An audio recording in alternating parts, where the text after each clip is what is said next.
Hey friends, I have a couple minutes. I'm waiting for a family member to come out of a quick easy day surgery. So I'm waiting in my car. I'm the designated driver today. And while I'm sitting here, I thought I'd tell you a story. And it goes like this. It was 2009, Thanksgiving dinner table at my father's house. I was sitting around with my brothers and sisters, some other family people, my father's wife and her family, which were her two daughters, adult daughters, the same age as us, and their children. And in the course of this interaction, we had some pleasant conversation going back and forth. The family was very different from our family. These two girls and the wife were just different people.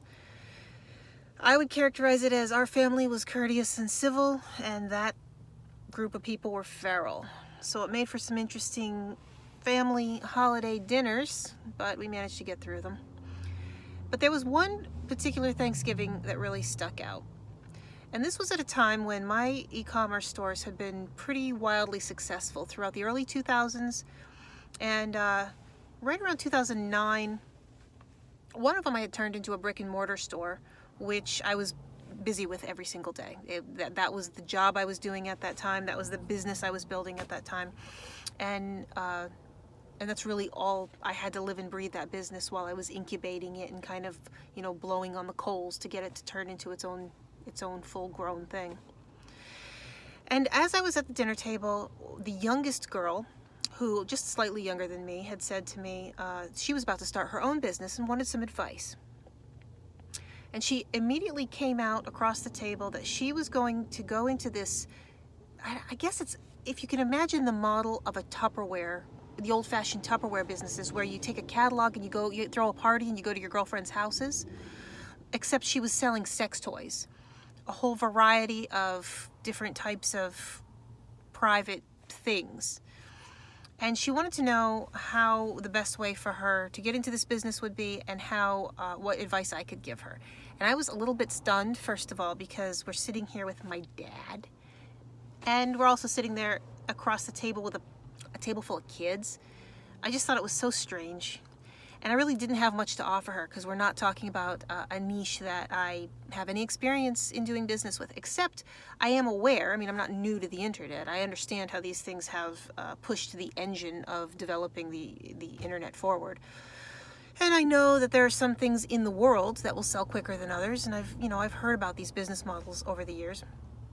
But I couldn't really give her any information. And this is the thing that came to mind at the time, which, as I think about it now, 10, 12 years later, I think is pretty useful, translating into just about anything that you do when you choose a business. I was selling at one point a very large volume of children's pageant dresses. And these pageant dresses would range, they were fairly high ticket items. They'd range anywhere from $40 to $300. And the thing that was expected of me when people would come into my store and when people would browse through, they would expect me to know about pageants, and they'd expect me to know about pageant dresses and answer all their questions that they would have with their requirements and their contracts that extended far beyond out just the thing that I was selling.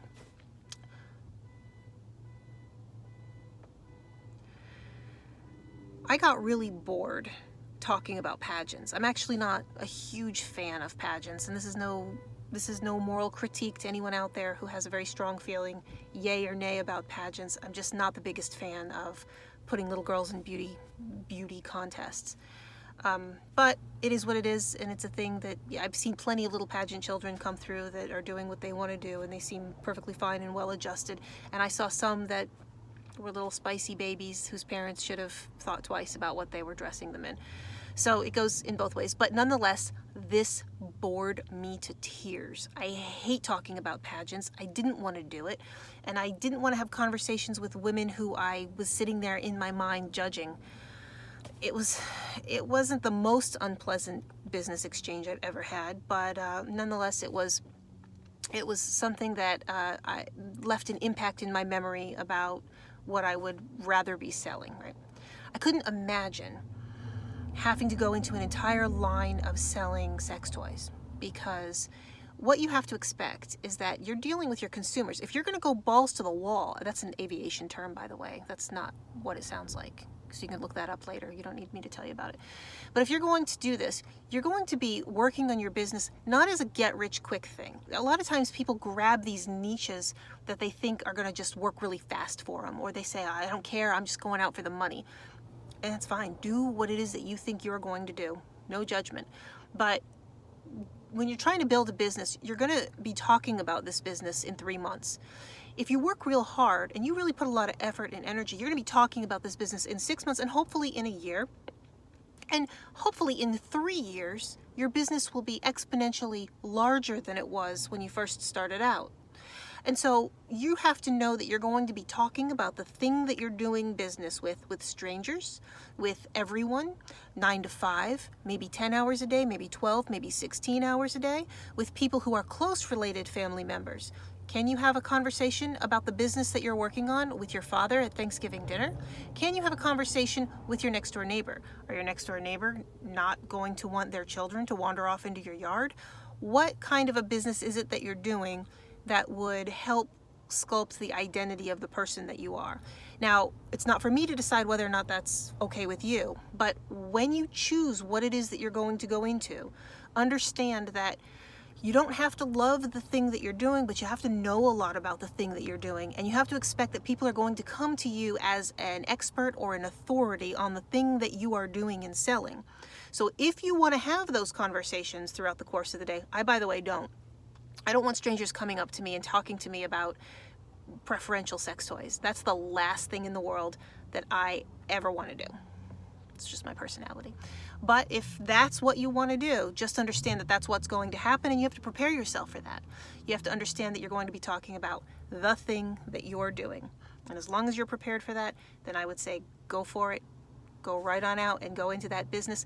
This girl didn't last in business. She had the wrong mentality on just about everything she did in the world, and there was no question that that wasn't going to succeed for her, but there was a series of other events that happened at that Thanksgiving dinner that I won't talk about. Anyway, that's my thought for the day, and I hope you found it helpful, and we'll see what ramblings I have going on tomorrow.